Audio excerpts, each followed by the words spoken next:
सोनम वांगचुक का भी केस काफी ज्यादा वायरल हो रहा है जी। उन्हें कहाँ रखा गया अभी तक पता नहीं, किस जेल में है अभी। जोधपुर की जेल में बताया जा रहा है। लेकिन उनसे उनकी पत्नी की अभी तक बात नहीं हो पाई। हाँ, वो नहीं करवाएंगे। कुछ भरोसा नहीं, आने वाले टाइम में पता चलेगी जी सोनम वांगचुक ने डिप्रेशन में आके आत्महत्या कर लिया, कुछ और भी कर लिया, या संदेहास्पद परिस्थितियों में मृत्यु हो गई, जैसे कि आजकल इस सरकारों का चलन हो चुका है। हिरासत में मौतें संदेहास्पद परिस्थितियों में मौत हो जाती है, अचानक से पता नहीं चलता, कोई पोस्टमार्टम नहीं होता, कोई रिपोर्ट नहीं बैठती, SIT आती है, गठित होती है और उसके बाद अपनी वो रिपोर्ट दे देती है और काम खत्म कर देती है। तो सोनम वांगचुक जो है लद्दाख के हीरो बनने वाले थे।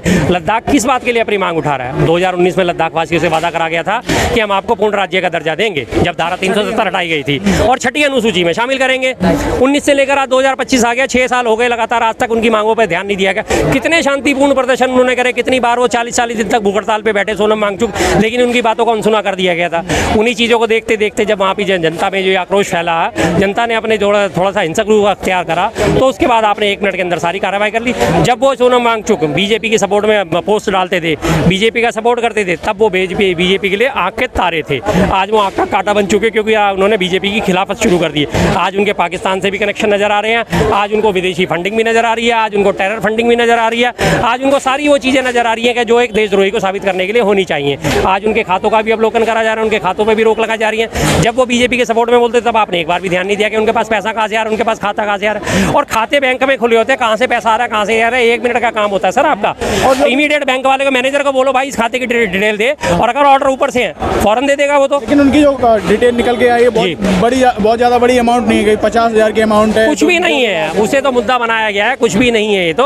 और जो भी है वो कानून के दायरे में रहते हुए है, लेकिन अब उसे मुद्दा ये बना दिया गया है कि लोगों के नज़रों में उन्हें विलेन बनाने की पूरी कोशिश शुरू कर दी गई है, और उन्हें विलेन बनाया जा रहा है, क्योंकि क्यों उन्होंने सत्ता की आंख में आंख डाल के सवाल करने शुरू कर दिए। कुछ लोग ऐसा भी कह रहे हैं कि वहाँ की जो जमीन है वो सरकार जो पूंजीपतियों को देना चाहती है, अडानी को देना चाहती है। पूंजीपति में सिर्फ एक शामिल है, अडानी। दरअसल लेह लद्दाख जो है कि उसको सूखा रेगिस्तान बोला जाता है, बर्फ का रेगिस्तान, लेकिन लेह लद्दाख में जो है खनिज भंडार बहुत प्रचुर मात्रा में उपलब्ध हैं। लेह लद्दाख का काफ़ी सारा हिस्सा चीन में जाता है, तिब्बत से होता हुआ चीन तक भी पहुंचता है, और चीन से जो दुर्लभ खनिज हमारे भारत में आयात होते हैं उनका काफ़ी बड़ा भंडार लेह लद्दाख में है। तो सारी उसकी माइनिंग का ठेका देना और इन सब कामों के लिए लेह लद्दाख में केंद्र सरकार यही चाहती है कि हमारी जो है व्यवस्था बनी रहे। इसमें यहाँ पे लोकल बॉडीज ना आए, क्योंकि लोकल बॉडीज जो है वो उस चीज़ का विरोध कर रहे हैं। उन्हें पता है कि अगर यहाँ पे खुदाइयाँ शुरू हो गई, यहाँ पे पहाड़ के पहाड़ दरकने शुरू हो जाएंगे, लोगों का आम जीवन जो है तहस नहस हो जाएगा। जैसे आपने उत्तराखंड में देख लिया है, धरनी में कैसी बाढ़ आई, किनारे किनारे तक बने हुए थे लोग, कितना उनका दोहन करा गया, पहाड़ों को काट काट के ऑल वेदर रोड बनाने के लिए पूरी कोशिशें करेंगी, सारे के सारे रोड ढह गए, सारी टनल ढह गई, हजारों लोग उसमें फंसे हैं। आपदा कैसी आई है, अभी बाढ़ आपने देखी पंजाब में, हिमाचल में, राजस्थान में, और वहाँ पे राजस्थान जबकि बहुत दूर है तब वहाँ भी बाढ़ आ गई, और लेकिन पंजाब, हिमाचल और जम्मू कश्मीर में बाढ़ ने कितना कहर बरपाया है। क्यों? क्योंकि नदियों के रास्ते काट दिए गए, नदियों के रास्ते अवरोध कर दिए गए। इसी वजह से लेह लद्दाख में जो है ये चाहते हैं कि हमारे में कब्जे में आ जाए। अडानी को जिस तरह से इन्होंने पूरा जंगल दे दिया, हसदेव जंगल छत्तीसगढ़ में, उसी तरह अडानी को लेह लद्दाख में देना चाहते हैं। उसी तरह से अपने बिहार में आपको अडानी को पता ही है, आपने 33 रुपये में 33 साल के लिए 1050 एकड़ जमीन जो है दे दी। 1050 एकड़ जमीन 33 साल के लिए सिर्फ 33 रुपये में, जबकि 33 रुपये में आप पानी की 2 लीटर की बोतल नहीं खरीद सकते। एक तरफ जो लोग देशभक्त हैं, जैसे सोनम वांगचुक जैसे लोग, जो जिनसे प्रेरित होकर 3 इडियट फिल्म बनती है, जिनके आविष्कार से सेना के लिए जो सियाचिन, लद्दाख, लेह में जो हमारे महाभारती के लाल जो अनवरत ड्यूटी करते हैं, उनके लिए उन्होंने सोलर टेंट बनाया, वो बर्फ़ का वो बनाया कि पानी पीने का कैसे बने, तमाम उनकी उपलब्धि रही। वहाँ लेह लद्दाख में शिक्षा का एक बहुत बड़ा केंद्र बनाया, और उनकी मांग कोई उनकी पर्सनल मांग नहीं थी, ये तो खुद प्रधानमंत्री ने बोला था। सुधीर चौधरी कह रहे हैं कि वो तो विदेशी फंडिंग ले रहे थे, NGO चला के बहुत कनेक्शन चला रहे थे। सुधीर चौधरी को इसी बात का तो 14 से 15 करोड़ रुपया दूरदर्शन दे रहा है। किस बात का दे रहा है? वो तिहारी, पता है सबको तिहारी के बारे में कि नहीं पता है? तिहारी क्या काम करता था? 1 नंबर का पॉकेट मार, जिसने तिहाड़ जेल काट के आया। किस लिए? यही ब्लैकमेलिंग करने के लिए ना। वैसे देखिए, भारतीय जनता पार्टी में जो जितना बड़ा लुच्चा उतना बड़ा ऊंचा। देख लीजिए, एक ब्लैकमेलर जो तिहाड़ जेल का कैदी था, उसको सरकार दूरदर्शन में 15 करोड़ 14 करोड़ का पैकेज दे दिया। अर्नब गोस्वामी, वो चैनल खुलवा दिया। भाजपा का नेता, BPL का मालिक, राजीव शेखर का पार्टनर में कितने चैनल खोले हुए हैं। आपने सुभाष चंद्रा को देखा होगा कि उनके कितने कर्जे माफ़ किए गए। आपने मंगेश कश्यप का नाम सुना होगा, अंजना कश्यप के पति का, उनको क्या क्या मिला।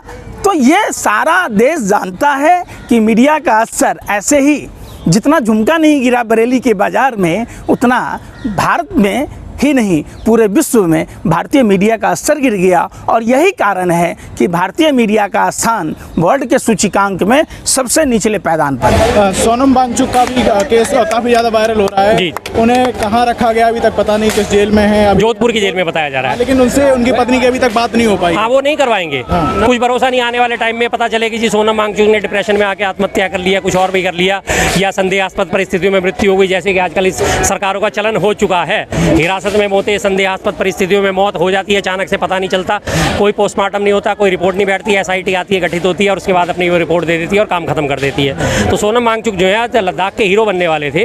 लद्दाख किस बात के लिए अपनी मांग उठा रहा है? 2019 में लद्दाख वासियों से वादा करा गया था कि हम आपको पूर्ण राज्य का दर्जा देंगे, जब धारा 370 हटाई गई थी, और छठी अनुसूची में शामिल करेंगे। 19 से लेकर आज 2025 आ गया, 6 साल हो गए लगातार, आज तक उनकी मांगों पर ध्यान नहीं दिया गया। कितने शांतिपूर्ण प्रदर्शन उन्होंने करे, कितनी बार वो 40-40 दिन तक भूख हड़ताल पे बैठे सोनम वांगचुक, लेकिन उनकी बातों को अनसुना कर दिया गया था। उन्हीं चीज़ों को देखते देखते जब वहाँ की जनता में जो आक्रोश फैला, जनता ने अपने थोड़ा सा हिंसक रूप अख्तियार करा, तो उसके बाद आपने 1 मिनट के अंदर सारी कार्रवाई कर ली। जब वो सोनम वांगचुक बीजेपी के सपोर्ट में पोस्ट डालते थे, बीजेपी का सपोर्ट करते थे, तब वो बीजेपी के लिए आँख के तारे थे। आज वो आँख का कांटा बन चुके, क्योंकि उन्होंने बीजेपी की खिलाफत शुरू कर दी। आज उनके पाकिस्तान से भी कनेक्शन नजर आ रहे हैं, आज उनको विदेशी फंडिंग भी नजर आ रही है, आज उनको टेरर फंडिंग भी नजर आ रही है, आज उनको सारी वो चीज़ें नजर आ रही हैं कि जो एक देशद्रोही को साबित करने के लिए होनी चाहिए। आज उनके खातों का भी अवलोकन करा जा रहा है, उनके खातों पर भी रोक लगाई जा रही है। जब वो बीजेपी के सपोर्ट में बोलते तब आपने एक बार भी ध्यान नहीं दिया कि उनके पास पैसा कहाँ से आ रहा है, उनके पास खाता कहाँ से आ रहा है, और खाते बैंक में खुले होते हैं, कहाँ से पैसा आ रहा है, कहाँ से आ रहा है, 1 मिनट का काम होता है सर आपका। और इमीडिएट बैंक वाले को, मैनेजर को बोलो भाई इस खाते की डिटेल दे, और अगर ऑर्डर ऊपर से है फौरन दे देगा वो तो। लेकिन उनकी जो डिटेल निकल के आई है बहुत ज़्यादा बड़ी अमाउंट नहीं है, 50,000 की अमाउंट है, कुछ भी नहीं है, उसे तो मुद्दा बनाया गया है, कुछ भी नहीं है ये तो।